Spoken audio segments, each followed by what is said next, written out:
Georgia Bulldogs and Florida Gators to get paid $44 million. $44 million. That's Matt DeBerry money. From 2026 until the end of the contract in 2031, if I'm not mistaken. So Georgia and Florida are going to take a break from Jacksonville, and the 2026 season they're going to play in Atlanta, and then in Tampa the following season. Then they'll go to Jacksonville. They will return to Jacksonville as a duo, play there 4 years in a row. And here's how the deal breaks down. This is according to reporting from the Athens Banner-Herald. Their spectacular reporter Mark Weiser over there had this to report on Friday afternoon.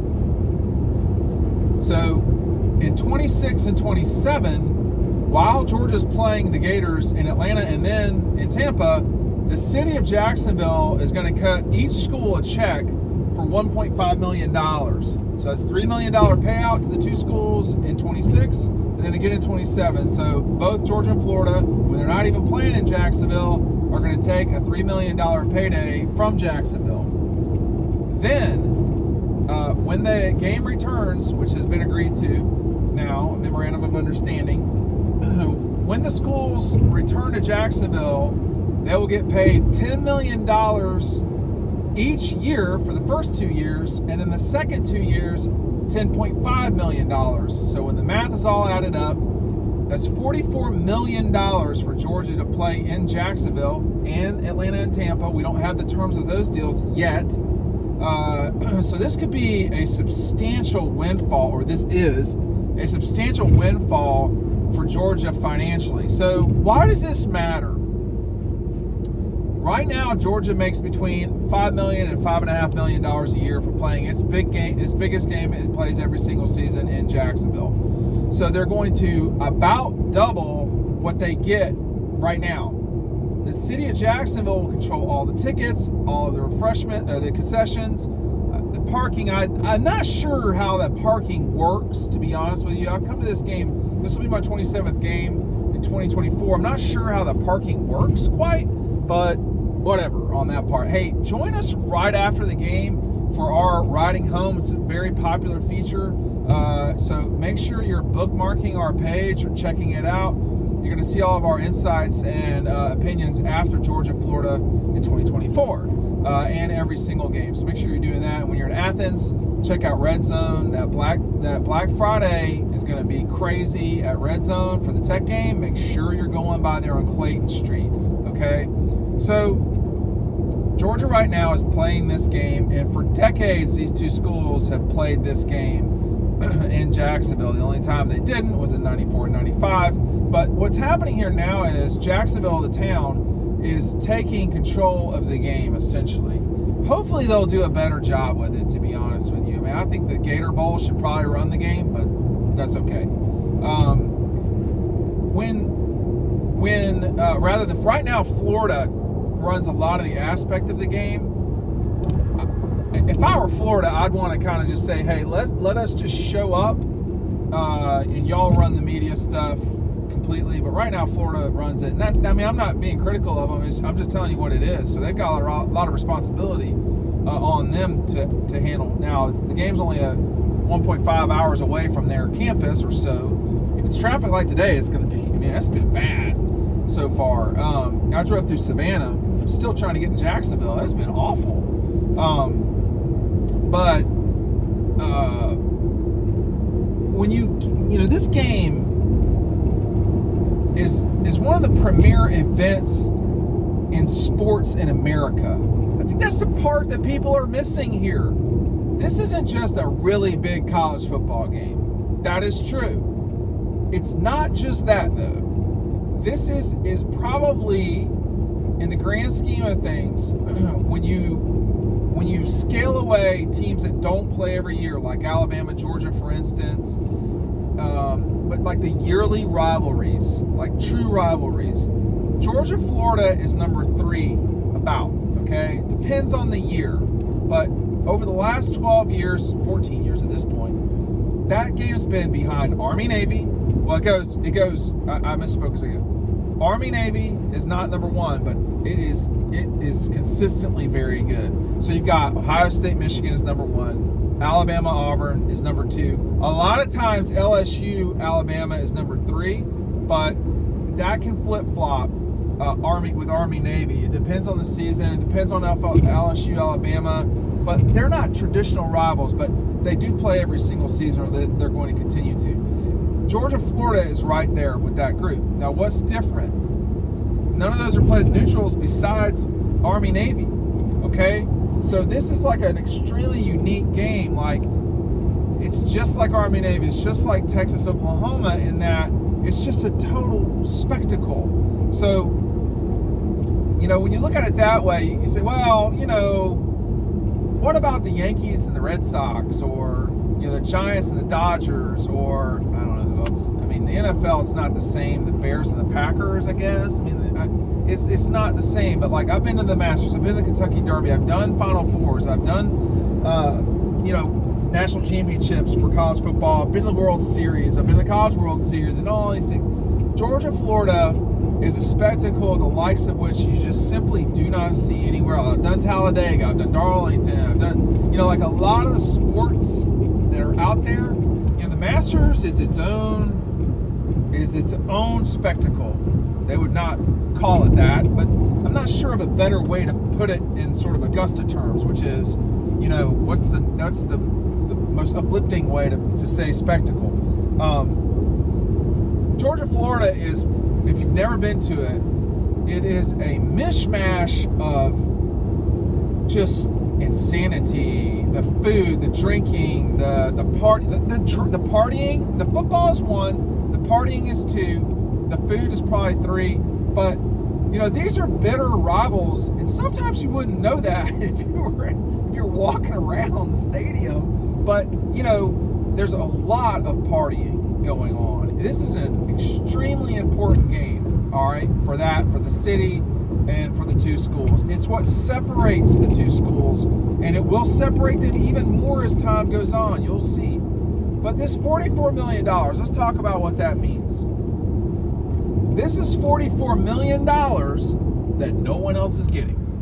So Auburn, they're not getting the $44 million. South Carolina, Clemson, no. So the Gators and Dawgs, over this next 6-year period, will get a $44 million, or let's just call it $10 million, just to keep things even. So $10 million is about 5% of the Georgia budget.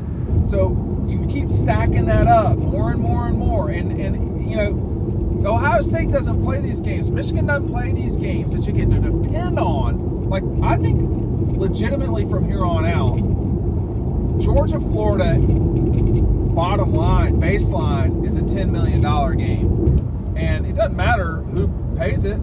That's $10 million at other schools. They got to go raise that money. They got to raise ticket price. I mean, Georgia and Florida don't have that problem. And there's a real advantage to that, okay? And in the world that we live in, where $1 million at schools, people act like, oh, that's not that big of a deal. I mean, I don't know what you're talking about. $1 million at any college is a pile of money, okay? That's a pile of money. Now, at $10 million, you're talking about paying your head coach. You're talking about, these roads are awful, by the way. Now we're in a better situation, but not for long. These roads are awful. We got to do a better job with roads in this country, period. Nevertheless, I mean, this is not, after a while, you just kind of get to the point where you get frustrated with it shouldn't be this loud in a car. But that money will be money that Georgia doesn't have to go raise from boosters. They won't have to create this sort of stuff. NIL deals, you can float. You want to fire Kirby? You got $44 million over a 6-year period. You can do a lot with that kind of money, y'all. $44 million is a lot of money. And more importantly than anything, it's the money that other schools are not getting, just the Gators. Of course, they're in there with you. So, I think there's such opportunity here for both these schools to raise their profile in a way that a game like this allows you to do. Auburn doesn't play these games. And, Alabama could. They don't, but they could. You can't. This is Arkansas A&M isn't this game. The only thing that comes close to this to me is Texas Oklahoma. That's it. So like, there's also opportunity now for sponsorships. How does the city of Jacksonville going to pay for this? Well, they're not going to pay for it. The ticket people are going to pay. People, you going to this game, it's going to cost you $250 minimum. So, you know, it's expensive to be a Georgia fan. It's a you know, this is becoming where this game used to be like South Georgia's game. It's going to be wealthy South Georgia's game soon, because that, you know, $250 a ticket. I well remember a time when this ticket wasn't even close to that. Wasn't even close to that. And the two schools, you know, have grown. I mean, in the time that I've been going to this game, the schools have won 5 national championships collectively. So, you know, they're bigger brands. And so now when you say, hey, is this game, get cut to the chase here, is this game ever coming to Athens? No, it's not. It's not coming to Athens, guys. I mean, it's not happening. So, you know, it's in a way disappointing, but like, this game's been to Athens once in a century. Like, there's no notion of this game being played on campuses because it happened once. I mean, like, there was a time when it made sense to say, what is happening in Jacksonville with this game? It's not well run. You know, Georgia was going down and losing. But I mean, for me, it's more, you know, why is this not a well run game? And they still got a little bit of ways to go on that, to me. But, you know, it's improved a lot. And it needs to continue to improve a lot. But Jacksonville itself is saying, hey, our priority is making this a world-class facility and therefore a world-class city. We want to host the College Football National Championship game. We want to host the Super Bowl. We want to host, I don't know, this is just me. We want to host the Rolling Stones in the stadium, or, you know, whoever. So, or T-Swizzle. I mean, like, there's a million things that you can do once you have the infrastructure and the building. They don't have that right now. It's better than the chain link fences that predated Alltel Stadium or Everbank, whatever it is now. But it's gotten better. It's gotten better, but it's not where it needs to be. So, you know, in this global fight for, you know, are you going to host Manchester and Liverpool, or, you know, in the summer, or are you going to do World Cups, or like CONCACAF and all these things? That's why these stadiums are becoming more important. I have my own issues with public funding of a private thing, but we're going to let other people talk about that. I don't need to get sidetracked on that. But this is the city of Jacksonville making good use of a stadium that they own, and or at least quasi-own. I don't know how that works. I think they do own it. It's got a 30-year lease with the Jags that locked the Jags in. So, I mean, look, you don't get to this point in Jacksonville, frankly, without Georgia, Florida. It sounds crazy, but it's, you know, you got Maxwell Coffee and this game. And like, this is a huge, you know, part of Jacksonville and Duval and all that stuff. I think it's a great move. And Georgia doesn't have to think about anything anymore. They just get on the plane and go. They basically pay for hotels, and they get a check for $10 million, and whatever they don't spend, they keep. And, you know, hey, look, here's the thing, too. You know, this is a business. And this has been a business for a long time. And the notion of, well, they're just doing it for money. Yeah, I want to answer that directly. Yeah, they are doing it for money. Period. It doesn't make it a bad move. It just means it's what it is. You think Kirby's coaching for $1? You think Dog Post is like, we just stay in hotels for free? That's not how it works, y'all. Quit being naive. Now, just because something costs money or there's money associated in it doesn't mean it's wrecked or bad or whatever. I mean, I'm so tired of hearing that, you know? Like, I just, yes, it's about money. What else isn't? I mean, like, your love, I guess. I mean, like, but if you want a car, you need to come with cash. If you want to be Jacksonville and this game not be played in Atlanta, pay the money. And they have. And so they're committed. Money is not all there is in the world. It's not. It's just not. There's a lot of things that come with money that are problematic, as Biggie would say. But there's, if you want this game to be in your town, you gotta pay up. Georgia and Florida simply cannot make this type of revenue with home games.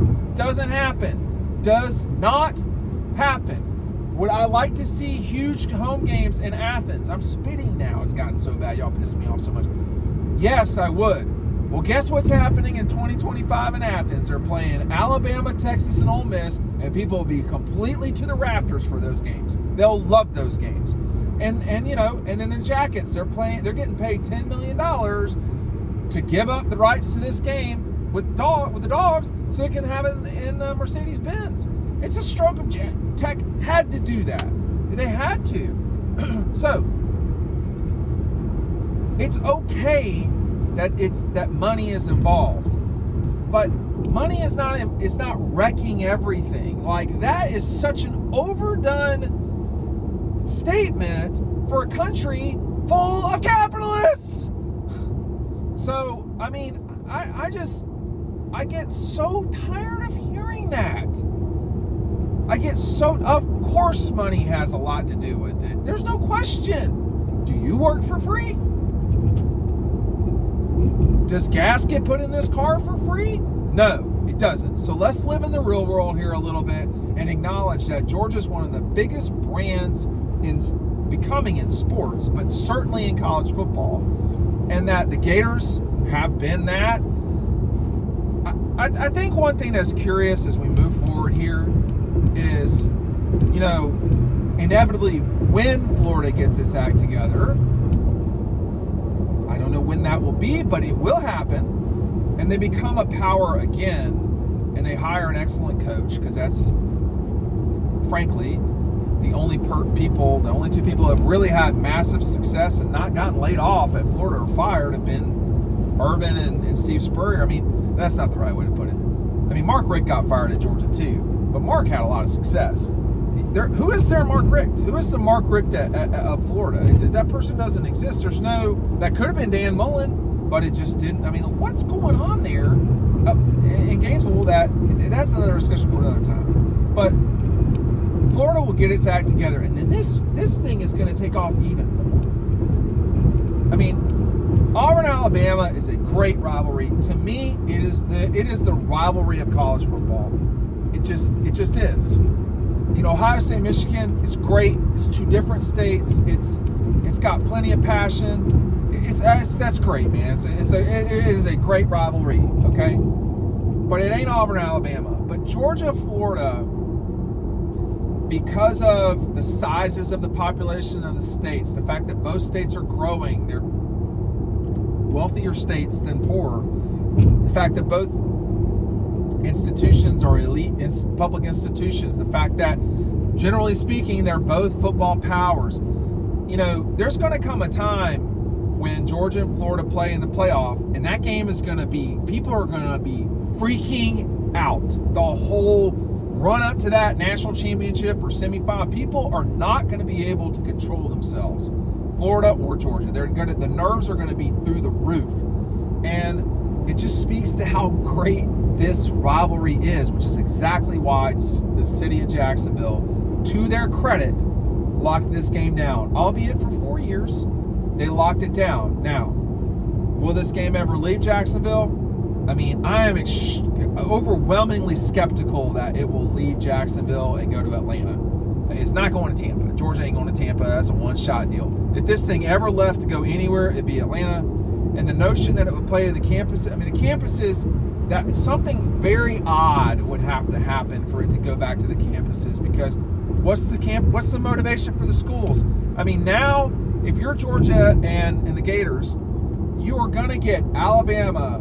I mean, Oklahoma's not got kind of the thunder that, maybe they will, I don't know. But Georgia's going to play Bama and Texas and Oklahoma and LSU and Tennessee and Auburn, and they're going to play these bigger names. They got Clemson's coming up in 5 years. I don't know if anybody cares about that by then. I don't know. But you can't play Michigan and Ohio State every week. So all of these games, I am, for the record, as a person who spent the weekends of my childhood in Athens, I am all for Athens getting its due. I want Scott, Mindy, the people at, the Euro Rap, the Place, all those awesome places downtown that I, when I walked around as a kid, we're in downtown. That's where we lived on the weekends. That's where I spent time when I was a child. I want downtown Athens to experience these huge games, and I would love for them to see Georgia, Florida. I'm just saying it's not going to happen, and I think you have to be okay with that. And that is never happened. It's happened once, and you replace that with the possibility of a playoff game, perhaps this December, okay, and the possibility of, or the certainty of, you play LSU every 3 years at home. You play Alabama, Texas, Tennessee. I don't think anybody cares about A&M, Auburn.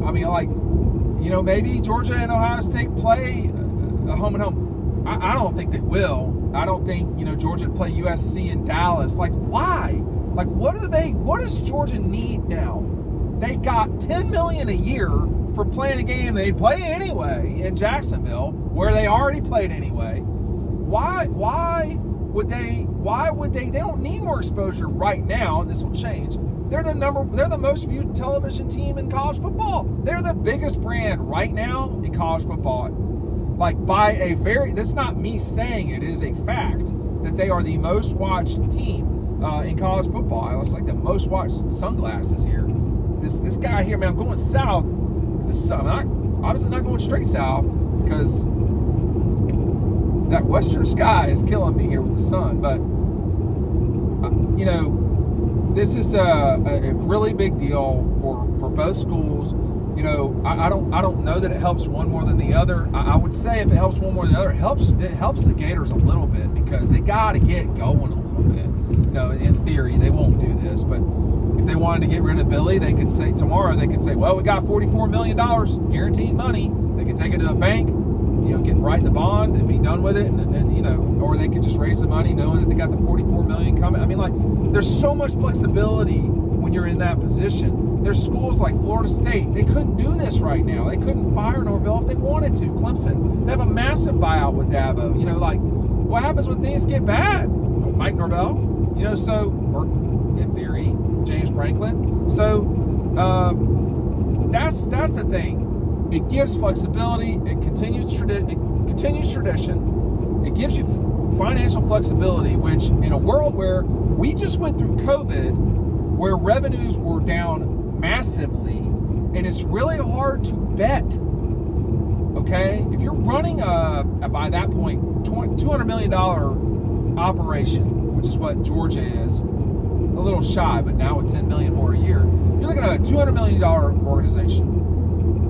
People say, well, that's not that much money. I'll tell you right now, in the businesses I run and have run, you're off 5%, you got a problem. $10 million is a lot of money right now. Think about how many, this is not an a direct correlation, but think about how many NIL deals you can do with that. So this is a massive win for Georgia, Florida, and Jacksonville, all three. And when the 4-year deal is up, I don't know that, you should expect $15 million deal, but I think that, it would be completely reasonable to be anywhere from $12 to $14 million deal for the 2032 to 36 deal. And that's probably all they'll do, because in 36, it's going on top of my head, in 36, some things could change in college football in a pretty significant way in 12 years when all these TV contracts all come up. The SEC's comes up, the ACC's comes up,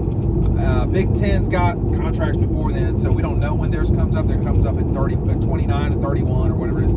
So we'll see. Everybody could coincide with everybody having the contracts all in at the same time, and insanity take over. The insanity would be in 2033, but then everything could change in 2036. So maybe we'll be around, some of us, maybe not, but I hope so. But this is a huge thing. If kudos to everyone getting it done, but Jacksonville was never going to let this game get away. They were never going to get it. It was never going to happen. There was really only one moment, I think, where, I think when, and even then I'm not sure. I think in the early 90s, kind of in the early 90s to the early 2000s, there was a lot of frustration on the Georgia side, and not just on the field. There was frustration about, we're having to fly down there. We got to drive to Atlanta. We got to do this, that, and the other. The setup ain't the greatest thing still. That's not changed. So, but to Jacksonville's credit, they've changed a lot. We still got a long way to go. But it's better than it was. And the thing about Georgia playing at Mercedes so often is they can give feedback to Jacksonville, which they play every single year, and say, hey, this is what we see at Mercedes. Can we do this here? This is what, and so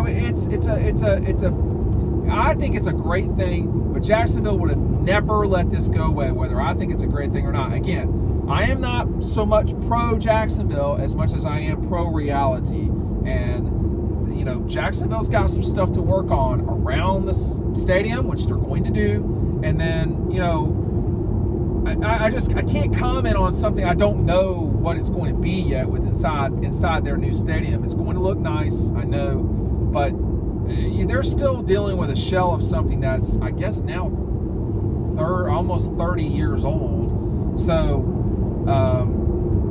it's time for an update.